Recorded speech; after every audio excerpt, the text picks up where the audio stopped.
किसी गांव में एक उच्च स्तरीय विद्यालय था जिसमें आकाश नाम का लड़का तथा शीतल नाम की लड़की विद्यालय पढ़ने के लिए जाया करते थे। आकाश बहुत पहले से ही उसी स्कूल में पढ़ाई कर रहा था। मतलब कि आकाश की पढ़ाई उस स्कूल में क्लास 1 से ही हो रही थी। लेकिन जैसे ही आकाश क्लास 7 में पहुंचता है, वैसे ही क्लास 7 में ही एक लड़की कहीं दूसरी जगह से ट्रांसफ़र करा के उस क्लास में नामांकन लेती है। दूसरी स्कूल से आने के बाद उस स्कूल में नामांकन लेने वाली उस लड़की का नाम शीतल था। दूसरे स्कूल से आने के बावजूद भी वह बहुत ज़्यादा पढ़ने लिखने में तेज़ थी। शीतल के आते ही सभी लोगों से जान पहचान होने लगी थी। उस समय स्कूल में सबसे ज़्यादा अच्छी कैरियर वाला लड़का आकाश ही था। क्लास में हमेशा टॉप किया करता था। जैसे ही सर किसी भी काम को करने के लिए कहते थे तो सबसे पहले आकाश को ही आवाज़ दिया करते थे।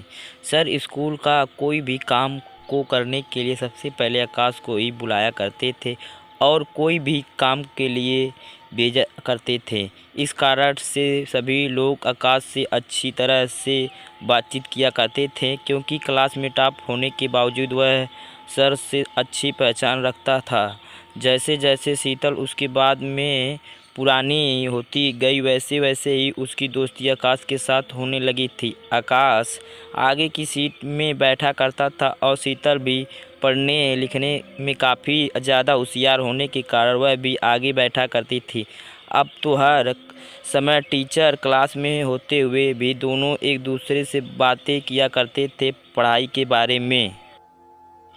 धीरे धीरे उनकी मित्रता बहुत ज़्यादा हो गई और वे एक दूसरे से बात किए बिना नहीं रह पाते थे। अगर किसी दिन आकाश स्कूल नहीं आता था तो शीतल का मन नहीं लगता था। अगर किसी दिन शीतल स्कूल ना जाए तो आकाश का मन नहीं लगता था।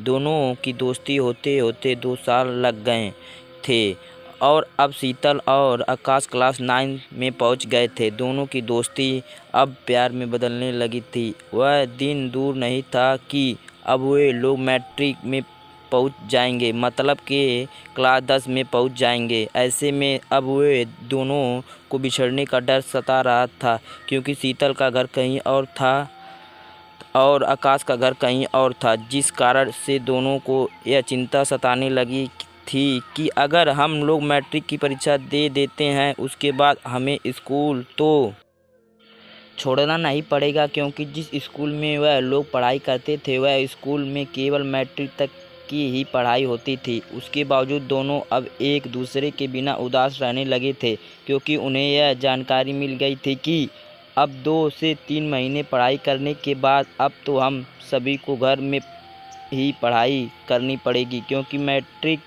में कुछ दिन पढ़ाई करने के लिए छुट्टी दे दिया जाता है स्कूल से, ताकि घर में सभी लोग अपनी अपनी तैयारी अच्छे से कर सकें। ऐसे में उन दोनों की तैयारी को लेकर उनके सर हमेशा बोलते थे कि तुम बहुत ज़्यादा बात करने लगे हो, तुम्हारी पढ़ाई में अब मन नहीं लगने लगा है। स्कूल टीचर कहने पर अब दोनों एक दूसरे से अलग होने की सोच ही रहे थे। उसके बाद शीतल कहती है कि टीचर हमें बार बार बोल रहे हैं कि बहुत ज़्यादा तुम्हारा बातचीत हो रहा है।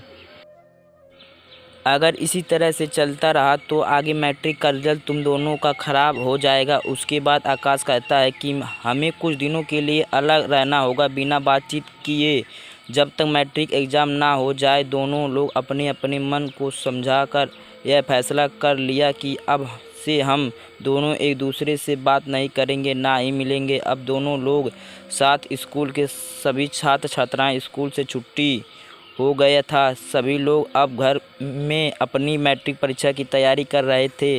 साथ ही आकाश भी अपनी मैट्रिक की परीक्षा की तैयारी में दिन रात पढ़ रहा था और उधर शीतल भी अपनी मैट्रिक परीक्षा की तैयारी करने के लिए दिन रात पढ़ रही थी। जैसे जैसे मैट्रिक की परीक्षा नज़दीक आ रही थी, वैसे वैसे ही परीक्षा के दिन मिलने की तमन्ना दोनों को दिलों में जाग रही थी। शीतल सोच रही थी, इतना पढ़ते ही आकाश पूरा पसीना से लथपथ हो गया और उसे कुछ समझ में नहीं आ रहा था कि उसके साथ ये क्या हो गया, क्योंकि इस तरह तो पहले कभी शीतल शादी के बारे में कोई बातचीत नहीं की थी और ना ही उसके बाद जब मैं कार्ड देने के लिए गया था तो कोई बातचीत नहीं हुई।